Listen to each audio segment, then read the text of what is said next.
Gracias, señora presidenta. Señorías, tengo el honor de presentar la moción de censura y explicar los motivos que llevan a mi grupo parlamentario, Vox, a hacer uso de este instrumento. Instrumento contemplado en el artículo 113 de la Constitución y en los artículos 175 y 179 del Reglamento del Congreso de los Diputados. Se han realizado muchos juicios de valor sobre la moción que hoy presentamos y sus efectos. Por un lado, están las críticas de quienes se refieren al uso de una herramienta democrática como una operación de marketing. Luego están las de quienes afirman que refuerza la coalición socialcomunista y sostienen que España no está para mociones de censura. Y por último, están las que aluden a que una moción solo tiene sentido si se obtienen los votos necesarios para cambiar el Gobierno. No es mi intención dedicar mucho tiempo a desmontar estos argumentos, puesto que ninguno de ellos se sostiene fuera de los espacios mediáticos y de las tertulias convenidas a determinados partidos políticos. Esta moción de censura, señorías, no es una operación de marketing. Es un deber nacional. Es un deber nacional que asumimos ante la inacción del resto de formaciones políticas que, por miedo o presos del cortoplacismo electoral, quieren llegar a Moncloa a lomos de la inercia que conlleva la ruina y la muerte del Gobierno de Pedro Sánchez y Pablo Iglesias. Esta moción, señorías, no refuerza al Gobierno socialcomunista. En primer lugar, porque no requieren de una moción para ello. Ahí están los ofrecimientos de Ciudadanos para los presupuestos y la actitud pasiva del Partido Popular, aunque ya les aviso, porque parece que no se quieren dar cuenta. Sánchez, Iglesias, los separatistas y el partido de ETA, el Frente Popular, comparten una agenda de la que no se van a apartar. Y, en segundo lugar, porque esa agenda está forjada en torno a un objetivo y una necesidad común. El objetivo, construir mayorías. No pierda el tiempo, señor Iglesias, viendo más series. Porque han hecho ustedes de España una serie en la que cada temporada es peor que la anterior. Más muertos, más miseria, más intrigas palaciegas, más políticos en palacio y más agentes encubiertos al servicio de terceros países. Y como en cualquier serie política o mafiosa, todo a costa del sufrimiento del español corriente. La primera temporada de este horror que viven los españoles empezó con una gran estafa, con un fraude electoral. Sí, señorías del PSOE, su partido fue el más votado en las últimas elecciones, pero sufrió un claro retroceso electoral, igual que sus socios de coalición, Podemos, que solo podían traer pobreza, cartillas de racionamiento, la falta de democracia y, sobre todo, desigualdad. Y no soy yo quien se refiere así a su vicepresidente, ni ninguno de los presentes de los grupos parlamentarios. No, eso lo dijo el presidente del Gobierno en 2016. Y es quizás, señor Sánchez, la única vez que usted ha dicho la verdad. El Ejecutivo, señorías, que hoy censuramos es un gobierno ilegítimo. El señor Sánchez perpetró un gigantesco fraude mintiendo a los españoles, y no solo en lo relativo a Podemos. Les voy a leer algunas de sus palabras. Le estoy diciendo que con Bildu no vamos a pactar. Si quiere se lo digo 5 veces o 20 durante la entrevista. Con Bildu, se lo repito, no vamos a pactar. Otra. Si hubiera aceptado las exigencias de Pablo Iglesias, hoy sería presidente del Gobierno. Pero sería un presidente que no dormiría, como el 95% de los españoles, incluido votantes de Unidas Podemos. Y otra. Vamos a incorporar un delito en el Código Penal para evitar los referéndums ilegales como el de Cataluña. Y otra más. Me comprometo a traer a Puigdemont de vuelta a España y que rinda cuentas con la justicia. ¿Y para qué quería traer al golpista Puigdemont? ¿Para indultarle? En fin, Todas estas frases que he leído las pronunció el señor Sánchez antes de necesitar los votos de comunistas y separatistas para que le hicieran presidente del Gobierno. No le importó, señor Sánchez, la unidad de España, ni la prosperidad económica de los españoles, o los cientos de personas asesinadas por la banda terrorista ETA, con tal de colmar su ambición de poder. Es usted, señor Sánchez, el símbolo de la mentira y del fraude. Llegó usted a la presidencia del Gobierno mintiendo a los españoles y ha hecho de esta práctica su forma de gobernar. Y una vez obtenido el Gobierno, ¿qué hicieron ustedes? Formar el Ejecutivo más progresista de nuestra democracia. Sin duda, es un hecho innegable. En ningún gobierno han progresado tantas personas como en el suyo. Son tan generosos con el dinero ajeno, que hasta antiguas direcciones generales las elevaron a ministerios, como por ejemplo el Ministerio de Consumo. Así, hasta 18 ministerios, 4 vicepresidencias con sus correspondientes asesores. Son el gobierno que ha traído la ruina y la muerte y además el gobierno más sobredimensionado y más caro de nuestra democracia. Pero no solo son el gobierno más derrochador, también son los primeros en traer en su Consejo de Ministros a un matrimonio o pareja. Hasta tal punto ha llegado la inspiración bolivariana que han imitado a Nicaragua, donde presidente y vicepresidente son marido y mujer. Y eso, señorías de Podemos, que venían a regenerar la democracia, ¿verdad? A cambiar las cosas era, a representar al pueblo. Pero al final, los únicos que han quedado bien representados son todos ustedes.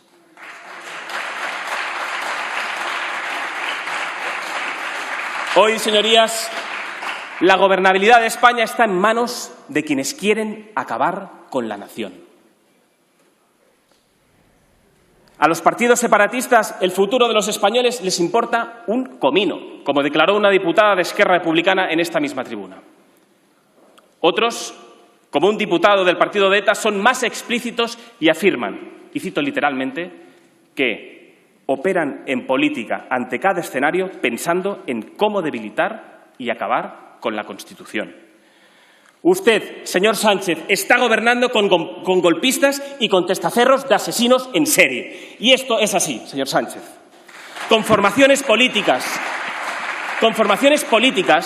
que no deberían tener cabida en nuestro sistema político. Pues la protección de la democracia, señorías, solo es efectiva cuando la unidad de la nación está garantizada.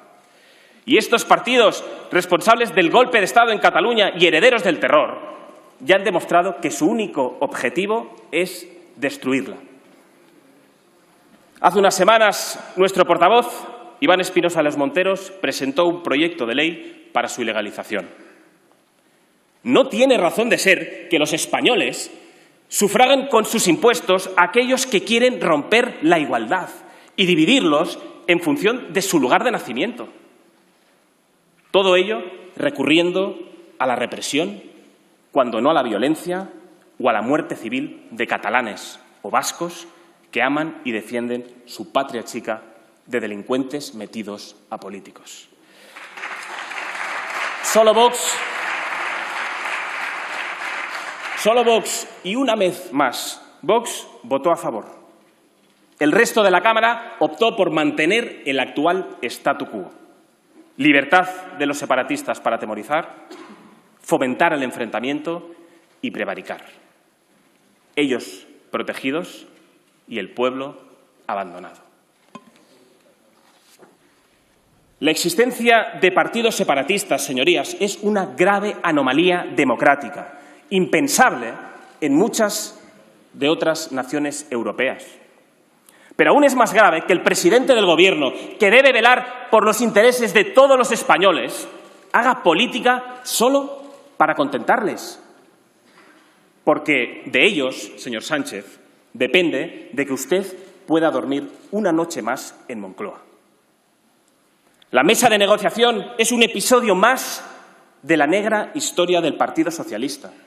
Es un fiel reflejo de la trayectoria de una formación política que ha participado en todos y cada uno de los sucesos oscuros de nuestra historia reciente, incluido, sí, el golpe de Estado de 1934.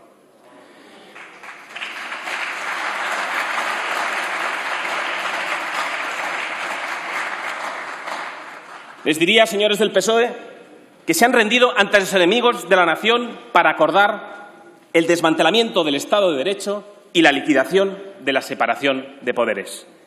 Pero, más que una rendición, parece que se trata de una convergencia de intereses en torno al poder. La reforma del delito de sedición a la carta de los golpistas presos es solo una muestra más de lo que ustedes están dispuestos a hacer.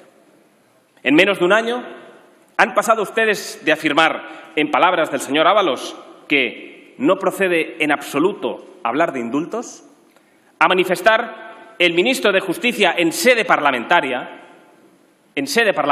dirigiéndose a un diputado miembro de un partido que ha dado un golpe de Estado, que, y cito textualmente, los indultos, esos que a ustedes les preocupa porque les tocan, empezarán a tramitarse la semana que viene. Señor Campo, usted es el notario mayor del Reino de España y se está convirtiendo en el notario de los separatistas. ¿A cuántos votos para los presupuestos sale el indulto? Un notario del Reino debe velar por la ley y, en ningún caso, por la liquidación de los derechos y las libertades de todos los españoles.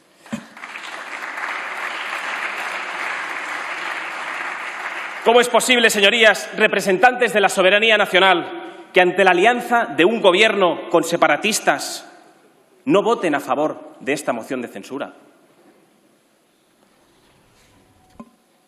¿Dónde ha quedado, señor Edmundo Val, su compromiso con el orden constitucional? A usted le purgó el señor Sánchez como paso previo para la negociación con los separatistas. ¿Qué le ha llevado a negociar los presupuestos de un proceso que persigue la voladura constitucional? Y créame, señor Edmundo Val, se lo pregunto de corazón. Señorías, entre todas las mentiras de este Gobierno, una de las más graves es su alianza con Bildu, con el que destacados miembros de este Ejecutivo, incluido el presidente, prometieron no pactar jamás. Hoy, los representantes de ETA en las instituciones no son solo socios de este Gobierno, sino que reciben el pésame personal de Pedro Sánchez por el suicidio del terrorista Igor González Sola. Un terrorista que eligió quitarse la vida, una elección que nunca, señor Sánchez, nunca tuvieron las víctimas de su actuación criminal. Nunca.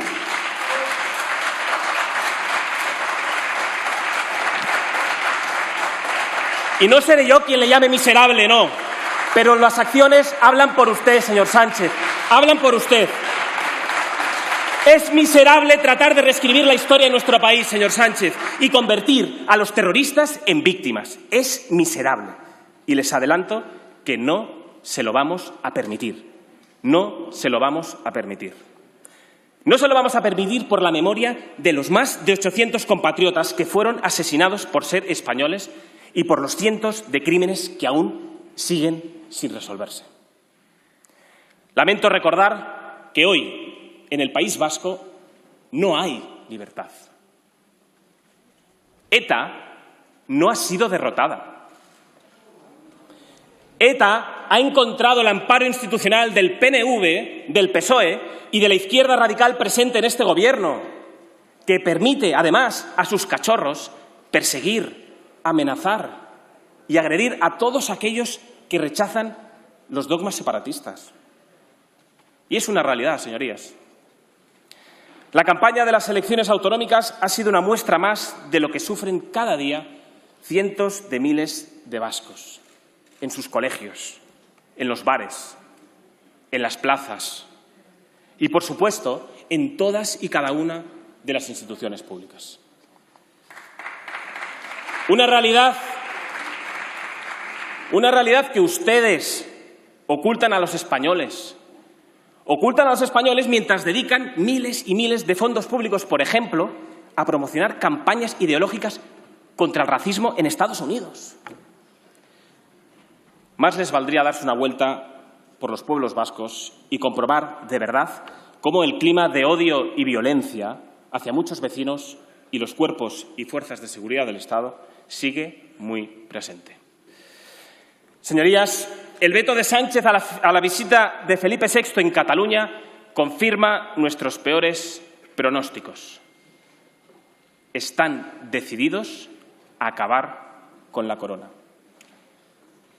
Pero no se lo vamos a permitir. No vamos a tolerar que un puñado de traidores que juraron o prometieron lealtad al rey destruyan nuestro orden constitucional y manchen la imagen impecable de nuestro monarca. Solo esto, señorías, ya sería motivo más que suficiente para que cualquier diputado apoyara esta moción de censura. El problema, como en tantas otras cosas, es que ustedes viven de espaldas a los españoles. Mientras todos ustedes son aborrecidos por los ciudadanos, al rey Felipe VI le aplauden y le reconocen su trabajo en todos los rincones de nuestro país. O lo que es lo mismo, por cada desprecio de los traidores Sánchez e Iglesias, nuestro rey, habrá miles de españoles guardando nuestra corona y repitiendo, como hago yo aquí, viva Felipe VI, viva el rey de España.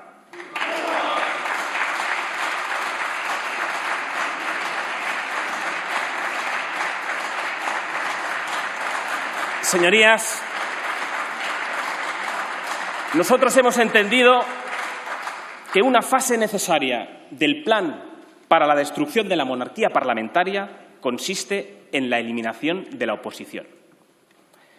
Hasta ahora habían acometido sin grandes obstáculos su expansión ideológica, ya que uno a uno de los partidos que se decían constitucionalistas han ido claudicando ante el rodillo totalitario en la calle, en los medios de comunicación y en las instituciones.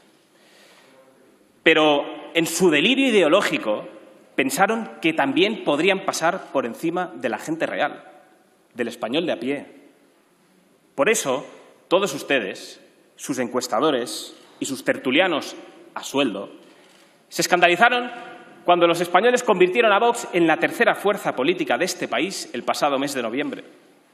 No contaban con que casi 4 millones de españoles confiaran en una formación política, no solo dispuesta a ser un muro de contención frente a sus pretensiones totalitarias, sino decidida a avanzar en la defensa de unas ideas, presentes en la calle, pero que ustedes daban por desaparecidas solo porque nadie las defendía en esta Cámara. Pues aquí estamos, señorías, aunque no les guste.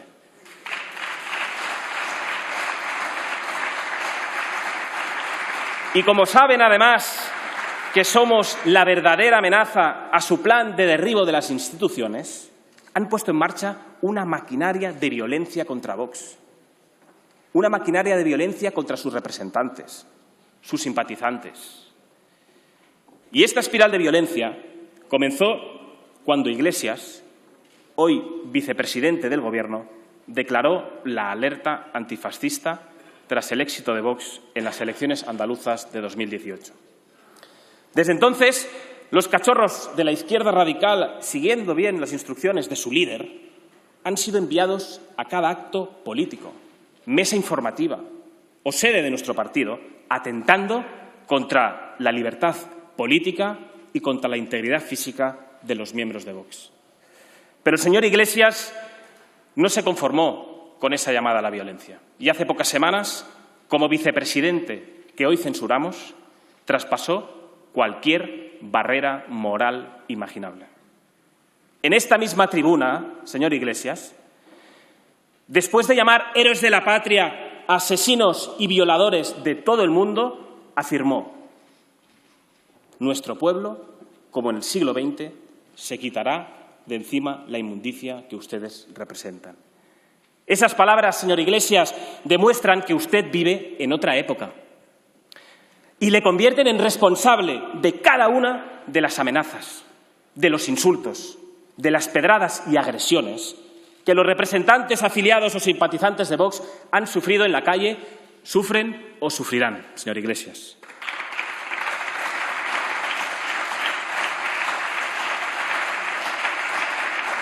Españoles que, como usted o como yo, señor Iglesias, tienen derecho a pensar como quieran. La próxima vez, hágame caso, que quiera dar lecciones de democracia, si quiere, vaya a dárselas a sus amigos etarras de las Herrico Tabernas, porque aquí no necesitamos ninguna lección de quienes tienen como práctica política la eliminación del disidente.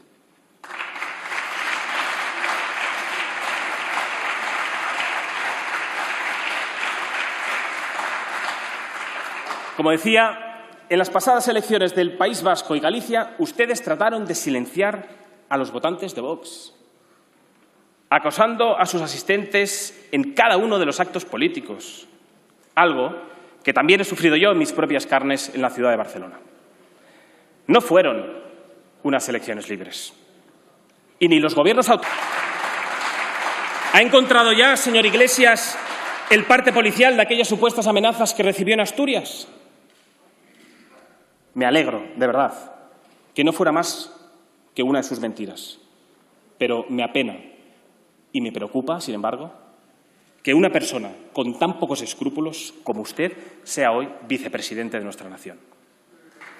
Y solo esto, señorías, sería motivo más que suficiente para que cualquier diputado apoyara esta moción de censura. Cada vez que ustedes lanzan a una panda de desalmados contra un miembro de Vox, como le ocurrió, por ejemplo, a nuestro compañero Rubén Pulido la semana pasada, se alejan un paso más de la realidad de los españoles. Cuando los representantes paseamos por la calle, paramos en una gasolinera o entramos en un bar, no nos insultan, créannos, se acercan a darnos las gracias por nuestro trabajo y a pedirnos, sobre todo, que no demos ni un paso atrás en la defensa de sus ideas. Señorías, como ya he dicho, este es un gobierno nacido del fraude y la mentira, y con un plan de derribo de las instituciones y el Estado de Derecho. Y este plan se ha acelerado con la llegada del virus chino. Este gobierno es responsable de la peor gestión de la pandemia en todo el mundo. Vox lo avisó desde el principio, pero es algo que ya han acreditado países de todo el mundo. Desaconsejan venir a España y nos ponen como ejemplo de lo que no hay que hacer. Desde que el coronavirus salió de China hasta hoy, todos ustedes han batido todos los récords posibles de desastre sanitario y económico. Y no solo por su ineptitud, sino porque nunca ustedes han pensado en proteger a los españoles. Solo piensan en mantener el poder y llevar adelante su agenda totalitaria. Y solo esto, señorías, ya sería motivo más que suficiente para que cualquier diputado apoyara esta moción de censura. Su obsesión ideológica abrió las puertas de par en par al virus chino. Y no podía ser de otro modo. Si no les preocupan los problemas de los españoles, ¿cómo iban a protegerles, verdad? La pandemia entró en España con las puertas abiertas de par en par por un gobierno obsesionado con la implantación de su agenda ideológica y completamente desatendido de los problemas de los españoles. Y cuando ya teníamos al virus metido en casa, el gobierno puso en marcha su maquinaria mediática a trabajar para transmitir una sola idea. Nadie podía prever la llegada del virus chino a España. Y otra vez mentían. Ustedes habían recibido advertencias públicas de organismos internacionales, de instituciones nacionales como la policía y de partidos políticos, como el nuestro, sobre los riesgos y la llegada inminente del virus chino. Incluso ustedes, señorías del Partido Socialista, preguntaron en la Comisión Europea sobre las medidas que tomarían ante la, cito textualmente, más que probable introducción de la COVID-19 en la Unión Europea. Usted, señor Sánchez, tenía la información, la ocultó y luego dijo que no se podía saber. No se podía saber el 31 de enero, cuando Fernando Simón, el portavoz tras el que usted ha ocultado todas sus vergüenzas, dijo que en España no habrían más de 1 o 2 casos de coronavirus, pese a que ya se había declarado la emergencia internacional de salud pública y ya muchos, por ejemplo, habíamos pedido controles en aeropuertos y ustedes, como les he dicho, ya habían preguntado a la Comisión Europea. No se podía saber el 13 de febrero, cuando el ministro Illa aseguró que no había riesgo para la salud pública e ignoraron las peticiones de partidos como Vox, les hicimos para aumentar, por ejemplo, los controles en frontera, pese a que luego se ha demostrado que ya en febrero hubo miles de contagios por personas infectadas que entraron en España sin ningún control. No se podía saber tampoco el 25 de febrero, cuando también el ministro de Sanidad afirmó que no tenía ningún sentido llevar mascarilla, pese a que, posteriormente, el ministro ha reconocido que desaconsejó durante semanas su uso porque eran incapaces de garantizar su abastecimiento, no porque no fueran necesarias. A propósito, señor Illa, espero que algún día explique, no a nosotros, sino ante un juez, por qué contrató a empresas sin licencia y con intermediarios que nada tenían que ver con el sector sanitario la compra de mascarillas por un valor de más de 300 millones de euros, que además resultaron inservibles y a precios desorbitados cuando más falta hacían a nuestros sanitarios, señoría. Parece que tampoco se podía saber cuando el señor Echenique, portavoz de un partido de la coalición de gobierno, aseguró que, y cito textualmente, en el mundo real el coronavirus está absolutamente controlado.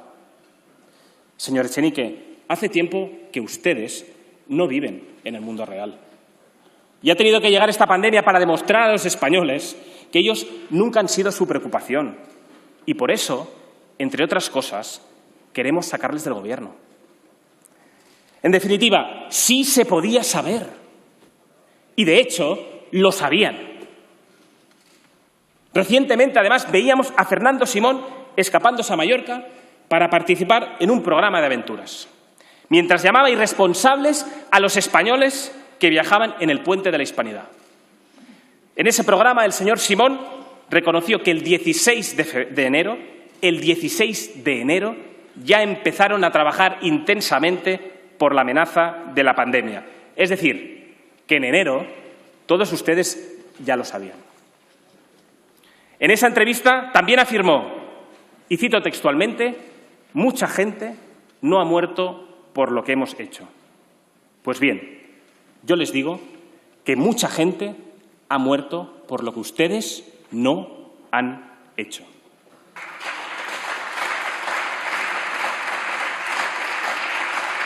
No hicieron nada a pesar de que tenían la información. Prueba de ello es que ustedes sí se protegieron con guantes morados en la manifestación del 8 de marzo. Un día, sí, rían, un día que a partir de ahora, señorías, nos recordará su engaño, su negligencia y su crimen. Prueba de ello es que ustedes sí se protegieron. La imagen de aquellos guantes morados en sus manos representaba a la perfección esta nueva izquierda, la que se protege a sí mismo en vez de proteger a los españoles. Y en eso se han empeñado durante todos estos meses. Y solo este motivo ya sería suficiente para censurarles. Porque, señor Sánchez, su gestión criminal al inicio de la pandemia no consistió solo en autorizar la manifestación del 8 de marzo. Es infame que, teniendo la información sobre la llegada del virus a España, mintiera al conjunto de los españoles. Evitara dar la voz de alarma y no tomara las medidas oportunas para garantizar la salud de sus compatriotas, solo porque le interesaba, señor Sánchez, y le interesa promover sus delirios ideológicos. Los españoles fuimos ese fin de semana a partidos, a teatros, a actos políticos, a reuniones con amigos. Sí, pero porque ustedes eran los responsables de advertir y proteger y pensaron, una vez más, solo en sí mismos. ¿Y las consecuencias? 60.000 vidas perdidas. Por si fuera poco, gritó, y así está recogido en el diario de sesiones, «Viva el 8M», que es lo mismo que gritar «Viva el virus chino». ¿Cuántas personas se contagiaron ese día? ¿A cuántas personas condenaron a muerte ese día, señorías? Recordaremos siempre que su 8M condujo a la muerte de miles de españoles. Sabemos que usted no tiene intención de asumir responsabilidades políticas de su gestión criminal y fraudulenta. Sin embargo, los españoles sí saben que usted no conoce la compasión y que durante estos meses solo se ha preocupado en cargar sobre otros su propia responsabilidad. Cargó la responsabilidad de sus decisiones sanitarias sobre un comité de expertos imaginario. Se inventó un grupo de supuestos científicos a los que hacía caso para poder desentenderse de sus equivocaciones. Y recurrió a ellos cada vez que se presentaba frente a los españoles en sus intervenciones de «Aló, presidente», siempre retrasadas, interminables y vacías de contenido. Pero ya sabemos, señor Sánchez, que Redondo dispone y Sánchez asume. El falso comité de expertos es un fiel reflejo de todo lo que usted hace, como su tesis, como su libro o como su gobierno. Solo esto, señorías, ya sería motivo más que suficiente para que cualquier diputado apoyara esta moción de censura. Pero durante esta pandemia este Gobierno no solo se ha centrado en proteger su propia imagen. Además, ha aprovechado para avanzar en su agenda política de reversión del Estado de Derecho. Pues más que un drama que ha destrozado a familias enteras, este Gobierno ha visto en el virus chino una oportunidad. Una oportunidad para avanzar en su control de todas las instituciones del Estado. Los españoles muriéndose y ustedes aprovechando la pandemia para meter a un servidor de los tiranos bolivarianos en el Centro Nacional de Inteligencia. En pleno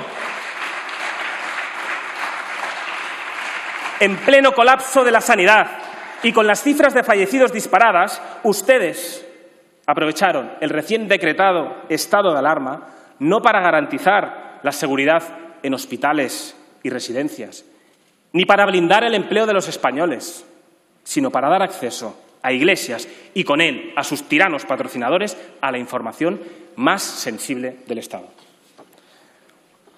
Una España paralizada, plagada de miedo y muerte, y confinada por ustedes, era el escenario perfecto para dar los pasos que no habrían podido dar de ninguna otra forma. Mientras nuestros mayores morían solos, abandonados, sin los cuidados necesarios y sin poder despedirse de sus familiares por culpa de la inacción del vicepresidente Iglesias, el Gobierno trabajaba en la aprobación de una ley, la ley de eutanasia, contraria a las familias y a la necesaria y urgente defensa de la vida.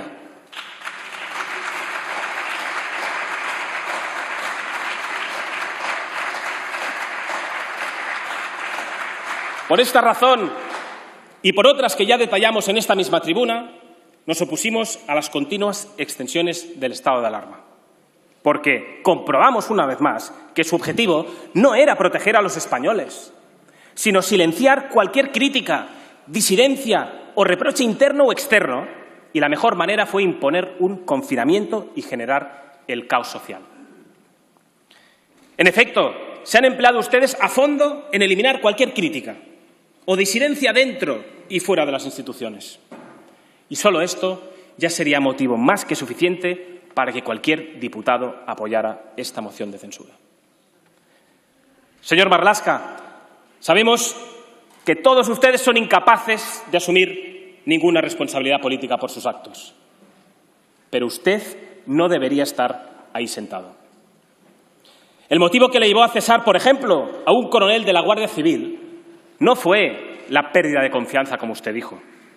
El motivo real fue el miedo que este gobierno, medios de comunicación, compró las portadas de todos los grandes medios.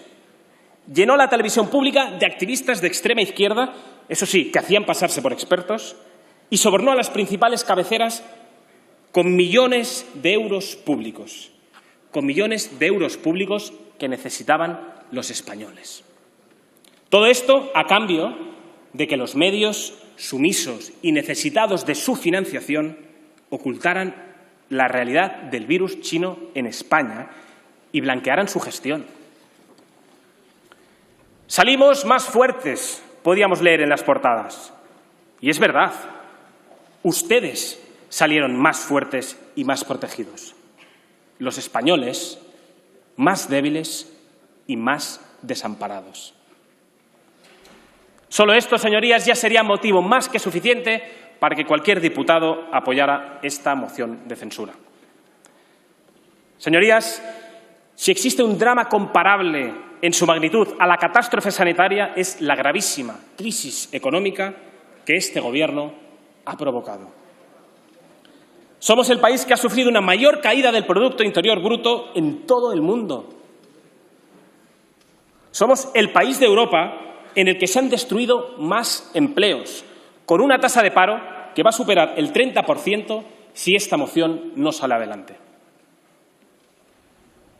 Presentaron ustedes una falsa dicotomía entre proteger la economía o la salud y no han sido capaces de salvar ninguna de las dos. A día de hoy, miles de españoles siguen llamando a las oficinas del paro para saber cuándo cobrarán los ERTEs. Españoles que llevan meses con sus sueldos drásticamente reducidos, cada vez más asfixiados, si no ahogados ya, por un Gobierno que desde el principio se negó a nuestra propuesta.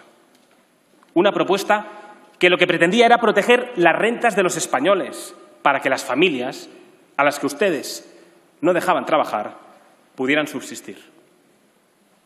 ¿Qué pensarán todos esos españoles cuando escucharon a la ministra de Trabajo afirmar que todos los españoles habían cobrado los ERTEs? Se lo digo, seguramente vergüenza y rabia porque ustedes les estaban mintiendo en la cara. Les estaban mintiendo en la cara.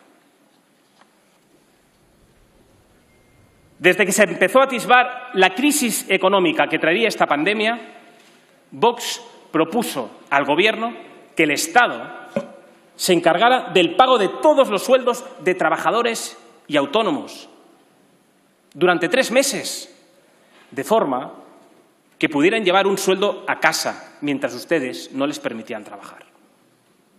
Una medida que han aplicado muchos países de nuestro entorno.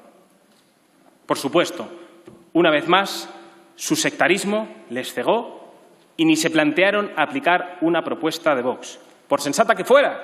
Y ahora quien paga las consecuencias son todos los españoles.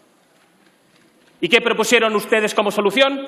La aprobación exprés del ingreso mínimo vital. Esa fue su solución, pero no al sufrimiento y la penuria de los españoles, sino a la imagen cada vez más deteriorada que estaban dando todos ustedes dentro y fuera de nuestras fronteras por su ineptitud y por su negligencia. Un ingreso mínimo que se esforzaron en publicitar a bombo y platillo como la salvación de los españoles, a los que ustedes mismos habían colocado en la situación de vulnerabilidad. La realidad es que ni tan siquiera se han revisado más de la mitad de las solicitudes de quienes pidieron ayuda y que no ha solucionado la vida de nadie. Eso sí, contaron con el voto a favor de todos los grupos presentes en esta Cámara, menos el nuestro. Porque Vox está a favor de un ingreso mínimo temporal, Un ingreso mínimo temporal, sí, pero no a costa de los contribuyentes, sino de ustedes, y de la eliminación del elefantiásico chiringuito que ustedes se han montado, en el que ustedes progresan mientras los españoles se empobrecen.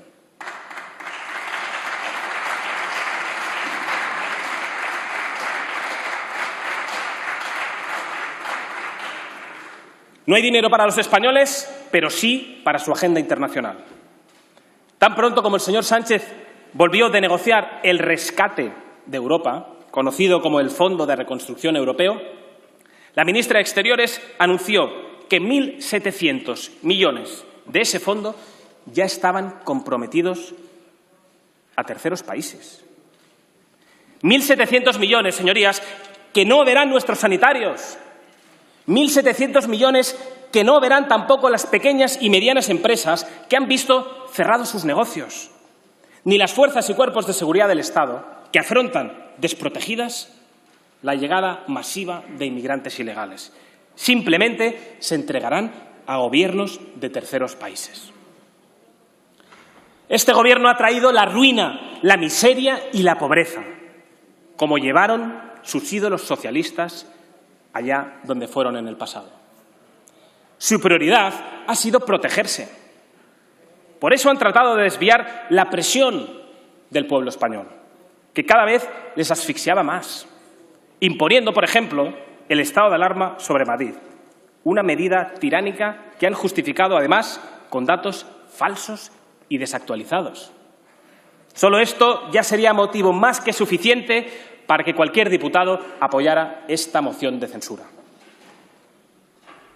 Pero no han engañado a los españoles con sus juegos de trilero. Por eso se echaron a la calle el pasado 12 de octubre exigiendo lo mismo que hoy queremos representar: la necesidad de que salga del Gobierno todos ustedes lo antes posible.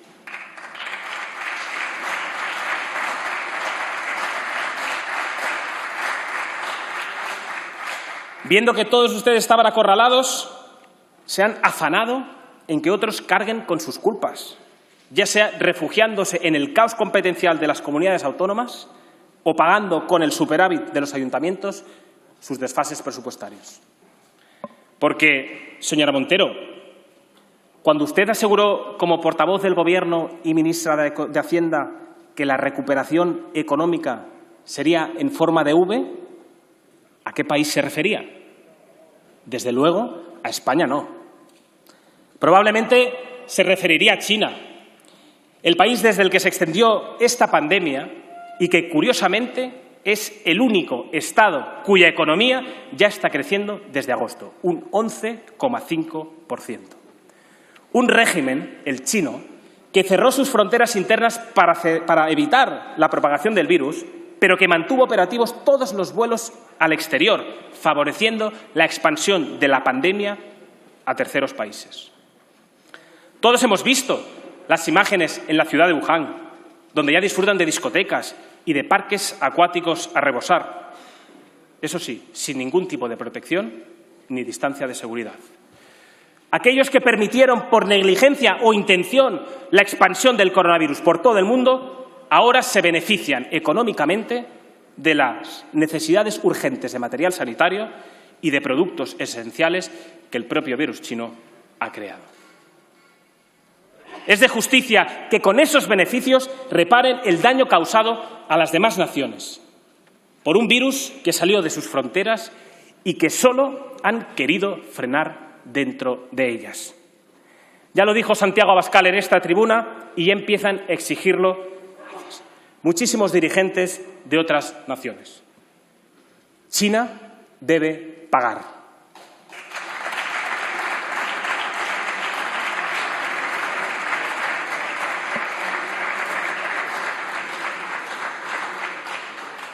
Señorías, sin duda existen motivos más que urgentes para desahuciar al Gobierno de los señores Sánchez e Iglesias de la Moncloa.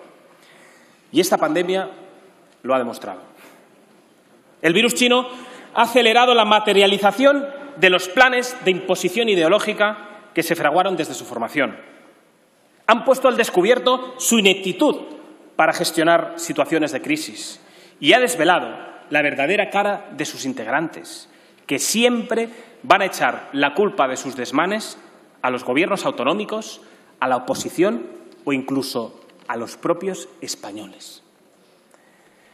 Señorías, el Gobierno de la nación no garantiza hoy la seguridad sanitaria, económica o personal de los españoles. Mientras miles de compatriotas mueren por su gestión criminal del virus chino y las familias, además, viven arruinadas sin poder llegar a final de mes, la delincuencia se ha apoderado de las calles y nuestros barrios. Calles y barrios antes seguros, ahora son escenarios de robos, de violaciones y agresiones de todo tipo. Una vez más, son los españoles corrientes los que sufragan con sus impuestos y a costa de su seguridad la factura de las sociedades multiculturales que los oligarcas europeos llevan décadas tratando de imponer en nuestro continente. Los resultados de esos delirios ideológicos de las élites son ya evidentes en Francia, en Bélgica o en Reino Unido, donde la delincuencia, la desigualdad y la pérdida de identidad se ha disparado hasta tal punto de que hay zonas donde el Estado ha desaparecido como tal e impera la ley islámica. Habrá quien considere exageradas nuestras apreciaciones. Les invitaría a darse un paseo por ciudades como Malmö, Birmingham o los barrios de Molenbeek, Saint-Denis, para conocer la realidad de un problema que ya es evidente en muchas zonas de Andalucía, Cataluña, Murcia, Madrid. Porque la inmigración ilegal, y repito, ilegal, es una condena en diferido para las generaciones presentes y futuras, para la estabilidad económica y para la paz social de nuestro país. La izquierda lleva años viviendo de espaldas a los problemas de los españoles. Parapetados tras los muros de sus grandes mansiones, protegidos tanto por seguridad pública como privada, ignoran los problemas derivados de la inmigración ilegal y de las políticas de fronteras abiertas. Cuando Vox, por ejemplo, denunció la violencia y la delincuencia de los menas, todos los partidos del espectro político, desde la izquierda radical de Podemos hasta el Partido Popular, rechazaron nuestras propuestas y aseguraron que se trataban de niños o de infancia. Que un inmigrante ilegal atemoriza a nuestras madres y éstas tienen miedo, por ejemplo, a salir de casa a partir del atardecer. Cosas de niños para el Gobierno. Que un inmigrante ilegal agrede a nuestro hijo en el parque de nuestro barrio. Cosas de niños para el Gobierno. Que un inmigrante ilegal atraca a nuestras esposas cuando regresan a casa de trabajar. Cosas de niños para el Gobierno.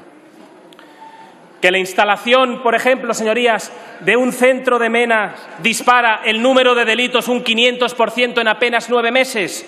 Cosas de niños para el Gobierno.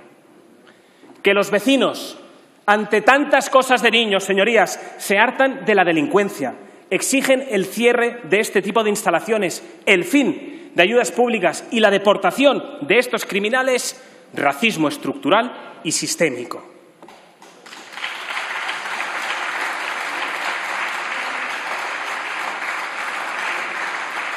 No hay conflicto social en el que no se pongan del lado de los que quebrantan la ley y destrozan la convivencia. El impulso institucional del Gobierno, por ejemplo, a la ocupación, es una buena prueba de ello. Hace unas semanas, el vicepresidente Iglesias negaba el problema de las ocupaciones y, además, defendía los derechos de estos activistas de ultraizquierda. Defendía el derecho a violar la propiedad privada, que junto con la libertad, señor Iglesias, constituyen uno de los pilares fundamentales de nuestro régimen constitucional. Donde ustedes solo ven un nuevo caladero de votantes, nosotros vemos a miles de familias, de ancianos y de jóvenes parejas que contemplan cómo, con el uso que ustedes hacen de la Administración, el fruto de los ahorros de toda una vida es usurpada por una mafia o por un atajo de delincuentes, a los que sí habría que expulsar de una patada tan pronto como las fuerzas y cuerpos de seguridad del Estado se personasen en el domicilio en cuestión. Y solo esto ya sería motivo más que suficiente para que cualquier diputado apoyara esta moción de censura. Y hay otro asunto al que ni Sánchez ni sus medios afines prestan demasiada atención. Los satélites mediáticos del Ejecutivo ocultan la realidad del campo de Gibraltar, una de las zonas más abandonadas de nuestro país, a merced del pirata Picardo y de la delincuencia organizada. El narcotráfico ha tomado la zona sin que nadie de este Gobierno haya movido un dedo para poner fin a su expansión. Hoy, los narcos operan con total impunidad en las calles y en el Estrecho, mientras policías y guardias civiles se ven obligados a hacerles frentes con medios precarios, señor Marlaska, indignos de un país como el nuestro. Señor Marlaska, es usted uno de los peores ministros de la historia de nuestro país. El anterior va a acabar en los juzgados y usted creo que va a seguir el mismo camino. Ha abandonado a la policía y a la Guardia Civil también en el Mediterráneo, en Canarias, en Ceuta y Melilla, donde los agentes no tienen medios. No tienen medios para frenar la avalancha migratoria que asola nuestras costas, con la complicidad tanto del Gobierno de la nación como de los oligarcas europeos, siempre prestos en financiar a través de las ONGs a las mafias del tráfico de personas en las costas africanas.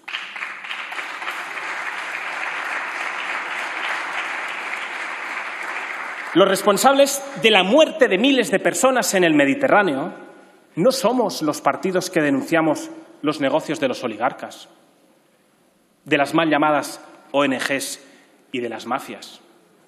Los culpables de las imágenes como las del niño Ailán, aquel niño muerto en la playa,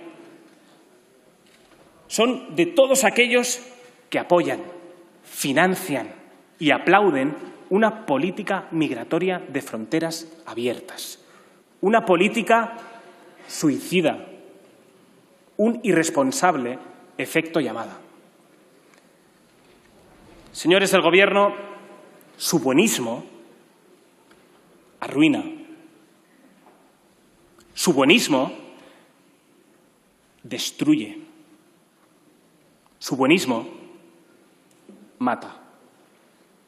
Tanto en las playas del Mediterráneo como en las calles de Europa, donde los yihadistas utilizan las fronteras abiertas para entrar sin control y asesinar a los europeos. Y solo esto ya sería motivo más que suficiente para que cualquier diputado apoyara esta moción de censura. Señorías, la alianza de este Gobierno con la tiranía de Nicolás Maduro en Venezuela es un ataque a la libertad, a los derechos humanos y a los lazos que nos mantienen unidos con los países de la iberosfera. Es una obligación política y moral denunciar todas y cada una de las artimañas de este Gobierno que quiebran la imagen de España a nivel internacional y refuerzan, además, el poder de los tiranos. Un proceso que inició José Luis Rodríguez Zapatero durante su nefasto gobierno y que este Ejecutivo, integrado por socialistas y comunistas, ha reforzado apoyando a Maduro y recibiendo en Barajas a su ministra de Economía, Delcy Rodríguez. El ministro de Fomento, el señor José Luis Ábalos, permitió la entrada de Rodríguez en nuestro país, pese a tener prohibida su acceso al espacio Schengen, mintiendo a los españoles y dañando la imagen internacional de nuestro país. El señor Ábalos dio hasta 6 versiones de su encuentro con Rodríguez. La primera versión, el 23 de enero, cuando negó haberse reunido con Rodríguez y aseguró que el objetivo de su estancia en Barajas fue visitar al ministro venezolano de Turismo, el señor Félix Valencia. La segunda, el 24 de enero, cuando explicó que saludó Rodríguez a petición de Valencia. La tercera, ese mismo día, cuando admitió haber mantenido un contacto fortuito con la tesorera del tirano. La cuarta, el 25 de enero, cuando responsabilizó al señor Marlaska del encuentro con Rodríguez y mantuvo que el objetivo era evitar que ésta bajara del avión. En la misma jornada, el señor Sánchez presumió de gestión asegurando que había hecho todo lo posible para evitar una crisis diplomática. La quinta, el 26 de enero, cuando admitió que se había reunido durante más de 25 minutos con Rodríguez para evitar que pisara suelo español. La sexta, el 17 de febrero, cuando negó que las maletas que portaba Rodríguez llevaban lingotes de oro hacia Turquía, un modus operandi habitual del régimen chavista para expoliar a los venezolanos y que ha sido denunciado por numerosas investigaciones internacionales. La realidad, señorías, es que el señor Ábalos mantuvo hasta 2 encuentros con Rodríguez, violando las leyes europeas y permitiendo su entrada en la zona VIP del aeropuerto de Barajas, señor Ábalos. Mentiras, mentiras y más mentiras. Han hecho de la mentira una herramienta política. Una herramienta política ya sea en lo relativo a la crisis del virus chino, a la inmigración ilegal o a su alianza con las mafias de las narcodictaduras. Y solo esto ya es motivo suficiente para censurarles. Señorías, los movimientos de desestabilización en las naciones de la iberosfera no son causales. Responden a una estrategia articulada, desde el Foro de Sao Paulo primero y en la actualidad desde el Grupo de Puebla.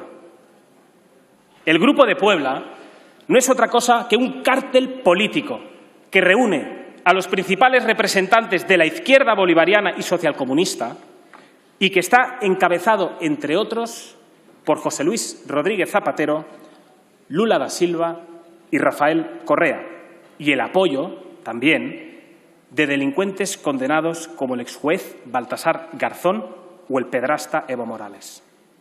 Un cártel, el de la Puebla, en el que ha participado la ministra Irene Montero recientemente y en el que su partido, Podemos, ha encontrado cobertura económica y política. De ahí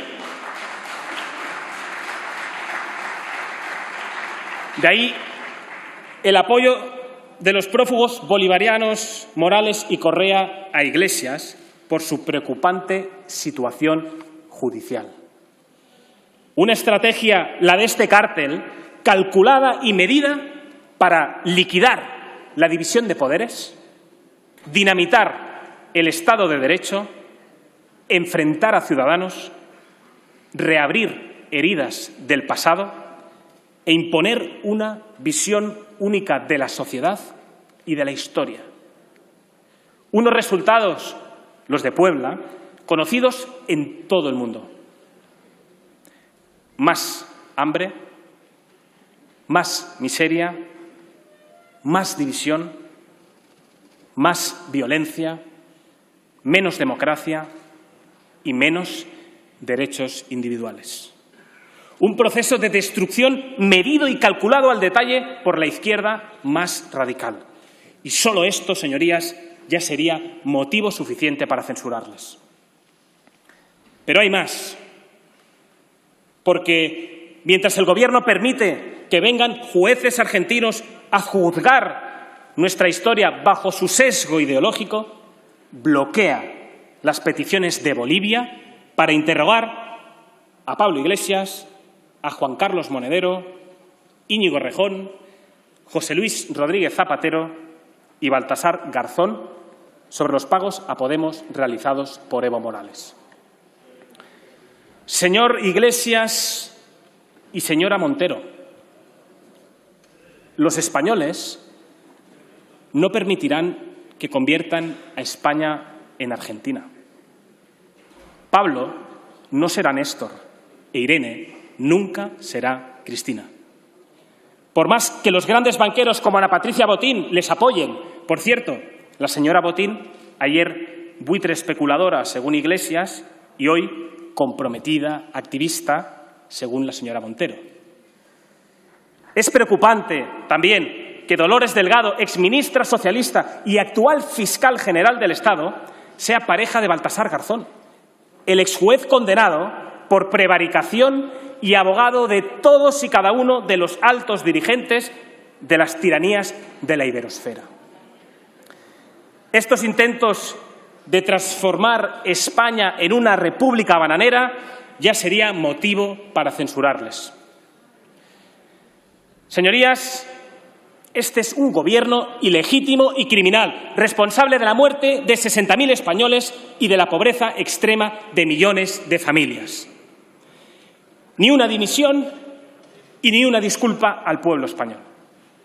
Por el contrario, les sobra chulería y matonismo político a raudales.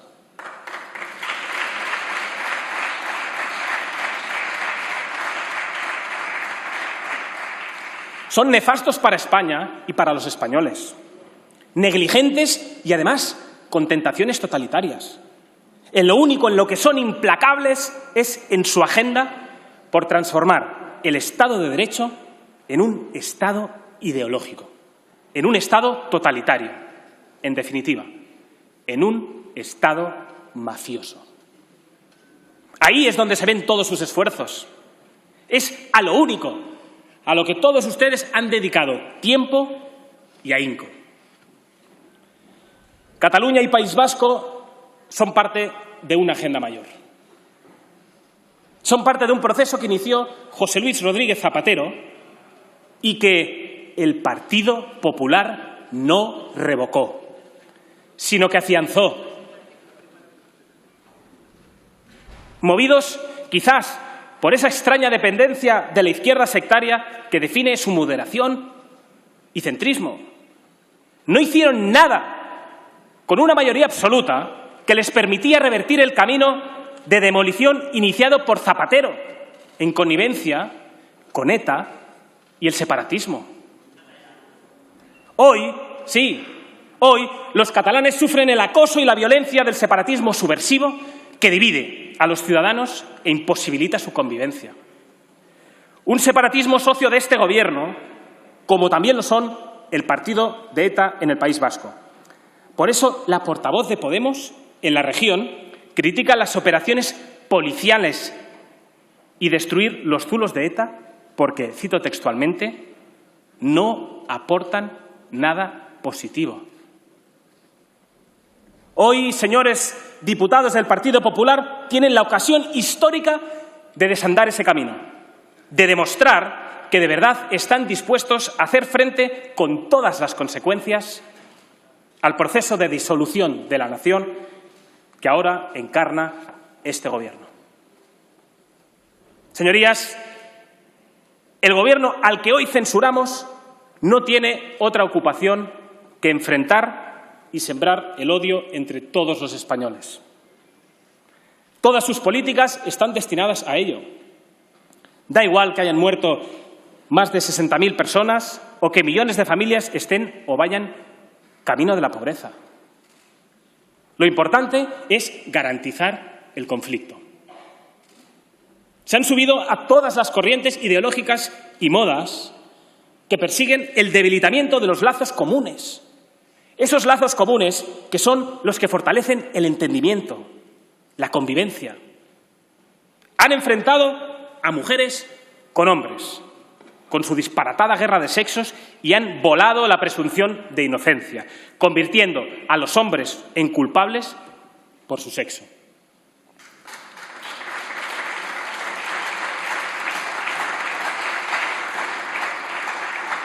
Han enfrentado a mujeres con su feminismo enloquecido. Persiguen cualquier gesto que vaya dirigido hacia una mujer, siempre y cuando, eso sí, no se trate de menores que han sufrido abusos sexuales como en Baleares. ¿Verdad?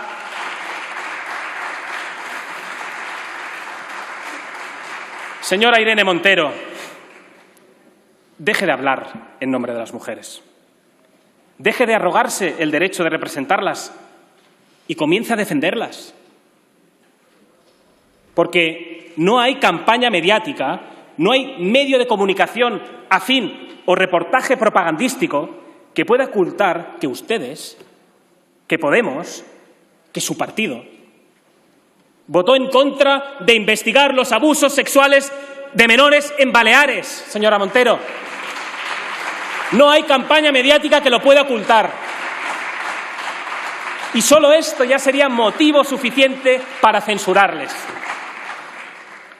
Señorías, han hecho de la mujer una víctima, salvo que piense como ustedes y compre toda su mercancía, el producto que todos ustedes han colocado con la complicidad de todas las formaciones políticas presentes en este arco parlamentario. Y hablo de producto, sí, porque es un negocio. Un negocio que todos ustedes han introducido en las empresas, en las universidades, que ya ofertan hasta másters para cosas que sabíamos desde la EGB, en los colegios, donde el currículum básico de matemáticas, historia, lengua, está siendo desplazado por auténticas majaderías, hasta en el ámbito urbanístico, donde hasta para poner un columpio, señorías, hay que medir el impacto de género.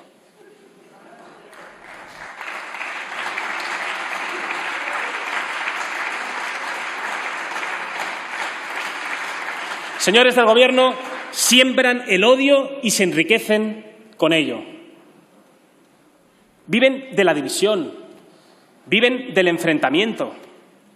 Por eso, defienden las autonomías como el procedimiento ideal de organización territorial cuando saben que se trata de un sistema que segrega a los españoles y fulmina sus oportunidades en función de su lugar de residencia. Y ahora defienden la ley de memoria democrática como método de reparación de las víctimas del franquismo, cuando se trata de una campaña institucional para reescribir la historia, reabrir heridas del pasado y amordazar a escritores e historiadores.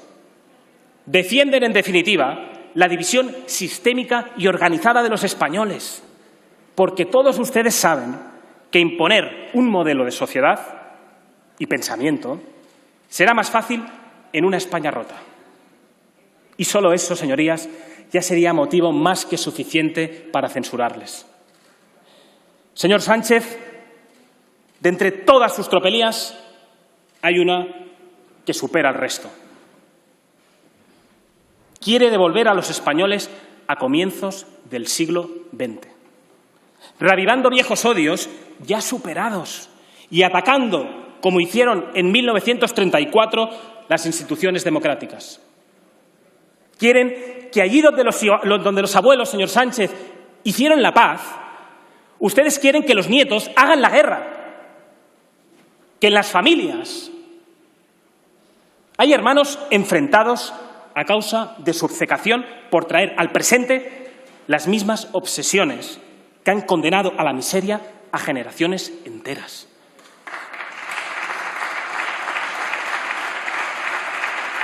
Y quieren, además, negarles a nuestros jóvenes su derecho de conocer la historia de su patria, con sus luces y sus sombras, con sus aciertos y con sus errores. Porque no hay nación que no esté forjada en la gloria y el dolor. Quieren que se resignen y acepten, agradecidos y encima sonrientes, la miseria que ustedes les ofrecen. Pero hay una alternativa. Una alternativa que protege la salud y la economía de los españoles. Una alternativa para que los españoles recuperen sus trabajos y reciban esos salarios que les permita vivir con dignidad. Una alternativa para que los españoles vivan seguros y no tengan miedo a ser agredidos por delincuentes, en muchos casos inmigrantes ilegales que pueblan nuestras calles.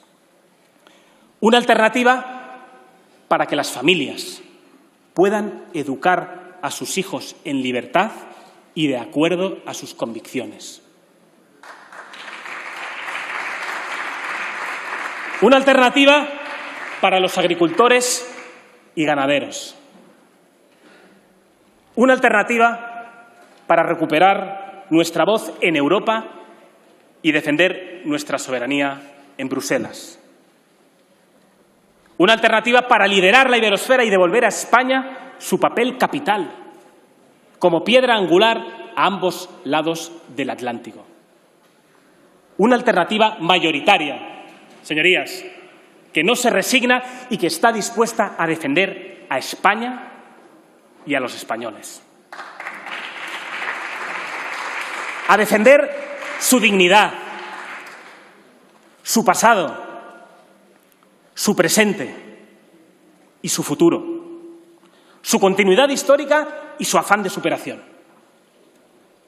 Hoy, con la presentación de esta moción de censura al Gobierno de Pedro Sánchez y Pablo Iglesias, ya hemos ganado, porque solo pierde quien no tiene convicciones. Señorías, que Dios les bendiga y que Dios bendiga a nuestra patria, España. Gracias, señor Garriga.